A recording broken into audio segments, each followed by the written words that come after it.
예, 안녕하세요. 금융행정TV 금융행정사입니다. 예, 오늘 말씀드릴 거는 출입국에 관련된 내용을 좀 얘기를 해보려고 합니다. 행정사다 보니 출입국 업무들이 이제 많은 분들이 이제 전화를 오시는데, 어, 국내뿐만이 아니라 해외에서도 많이 전화를 오십니다. 특히 이제 캐나다, 미국, 뉴질랜드, 호주 이쪽 방향이라든가 유럽 쪽이라든가 이런 분들 많이 전화를 주시는데, 특히 이제 많이 전화 주시는 게 F4나 이런 것도 좀 많이 전화 주시지만 특히 많이 주시는 게 여권 사용에 관한 것들을 많이 드립니다. 가족이 이민을 가서 후천적으로 다른 나라 이제 시민권을 취득하게 되죠. 그럼으로써 국적법에 따라서 다른 나라 시민권을 취득하는 순간 우리나라 국적은 상실되는 거죠. 이렇게 상실되게 되게 되면 우리나라 여권을 사용할 수가 없거든요. 근데 인터넷에 여러 가지 떠도는 얘기를 잘못된 어떤 블로그나 이런 정보를 보고, 예를 들면 미국에서 나갔을 때는 미국 여권을 사용하고 우리나라 들어왔을 때는 한국 여권을 사용해야 된다, 이러한 잘못된 정보를 어디서 보고 들어오셔서 미국에서 나가셨을 때 또는 캐나다에 나갔을 때는 그 나라 여권을 사용하지만 대한민국에 들어왔을 때 대한민국 국민이 아님에도 불구하고 기존의 대한민국 국민이었을 때 가지고 있었던 여권을 부정하게 사용해서 들어오신 분들이 많습니다. 이건 출입국법 위반이죠.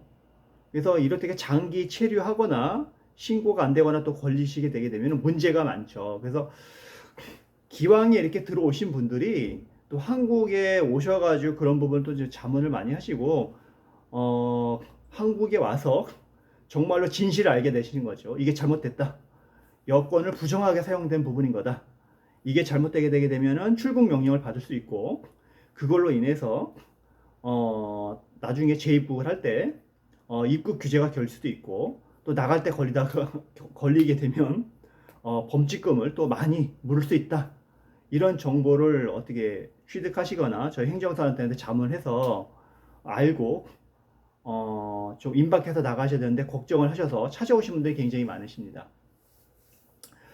그래서 이런 잘못된 정보를 갖고 여권을 조금 부정 사용을 하지 말자는 취지에서 오늘 영상을 좀 준비를 해봤습니다. 그래서 다 잘못된 정보고요. 대한민국 국민이었으면은 우리나라 여권을 사용하는 게 맞는데 미국이나 캐나다로 이민을 가셔가지고 그 나라에서 열심히 뭔가를 하셔가지고 시민권을 취득하셨으면은 시민권을 취득한 날로부터 자동적으로 대한민국 국적은 상실됩니다. 다만 행정적인 절차로 우리나라 국적상 여러 가지 정리되지 않은 분들이 있습니다. 정리되지 않은 부분들이 있어요. 그런 부분들은 사후에 시민권을 취득한 다음에 행정적으로 국적 상실 신고를 하시면 되는 겁니다. 그러면 우리나라 호적부라든가 이런데 특히 우리나라 가족관계 등록부에 국적 상실 신고를 하게 되게 되면 다른 나라 국적을 취득해서 국적이 상실됐다는 어떤 그런 내용들이 기재가 됩니다. 그래서 우리나라 들어오실 땐 반드시 그 나라 여권을 갖고 들어오셔야 됩니다. 미국 시민권을 취득하셨으면 미국 국민이십니다. 그러면은 한국에 들어오셨을 때 대한민국인 사람처럼 행동하시면 안 되는 거예요. 다시 말하면 우리나라 대한민국 여권을 사용하시면 안 되는 거예요. 왜 대한민국 국민이 아니신데 대한민국 여권을 사용하려고 하시는 거예요? 들어오실 땐 미국 여권을 사용하시는 거예요. 미국에서 나가셔서 미국 사람이 미국의 출입국에서 나오셔가지고 비행기를 타고 대한민국 들어오시면 미국 여권을 사용하셔야죠. 왜 대한민국 여권을 사용하세요?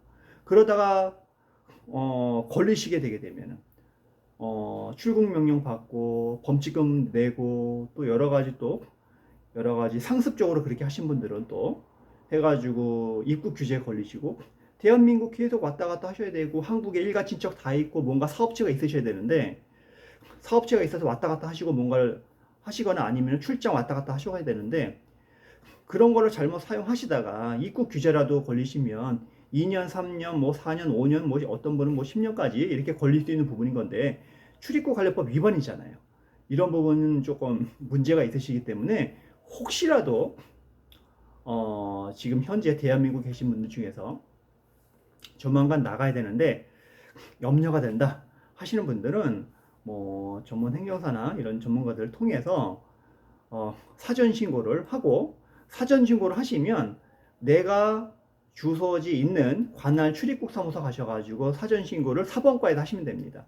사번과에다 혼자 가기가 어렵거나 이런 하신 분들은 행정사한테 위임을 하시면 행정사가 관련된 부분에 대해서 의견서를 잘 써서 같이 가서 사번과 가서 조사를 받고 사전 신고를 하시고, 그런 다음에 어떤 그 출입국 사무소 조치를 받고 항공과 같이 갖고 오셔야 됩니다. 항공권을 끊어서 출입국 사무소에서 가서 그렇게 해서 여러 가지 이제 적법한 조사를 받고 출입국 사무소 가셔가지고 이제 절차를 받고 나가시면 되는 겁니다. 공항에 나가는 날. 그래서 이런 부분이 있기 때문에 혹시라도 사전 신고를 안 하시고 그냥 또 우리나라 여권 들고 나가시다가 하게 되게 되면은 출입국 담당 사번과에서 봐주지 않는 경우가 있습니다. 그래서 조금이라도 내 잘못을 시인하고 뭔가 사전 신고하는 것들이 더 낫다는 거를 말씀을 드리고 싶고요. 그리고 반드시 시민권자 분들은 반드시 그 나라 여권을 들고 오셨다가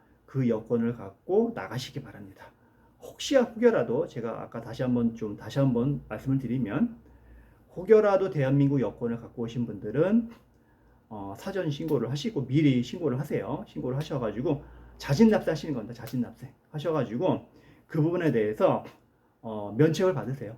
그래서 사전 신고하고 뭔가 정상 참작 사유를 다 얘기를 하고 하시면 출입국 사번과에서도 그런 부분에 대해서 범칙고대 면제를 받을 수 있는 부분인 거고요. 그래서 그 나라 여권 갖고 또 나가시고 이렇게 하시게 되면은 여러 가지 이제 정상 참작이나 선처가 될 수 있는 부분이기 때문에 반드시 그런 조치를 하시기 바라고, 혹시라도 궁금한 사항이 있으시면은 언제든지 전문 행정사들한테 전화를 주시면은 상세하게 알려드릴 겁니다. 예, 오늘 여기까지 하고요. 다음에도 좋은 영상 찾아뵙도록 하겠습니다. 감사합니다.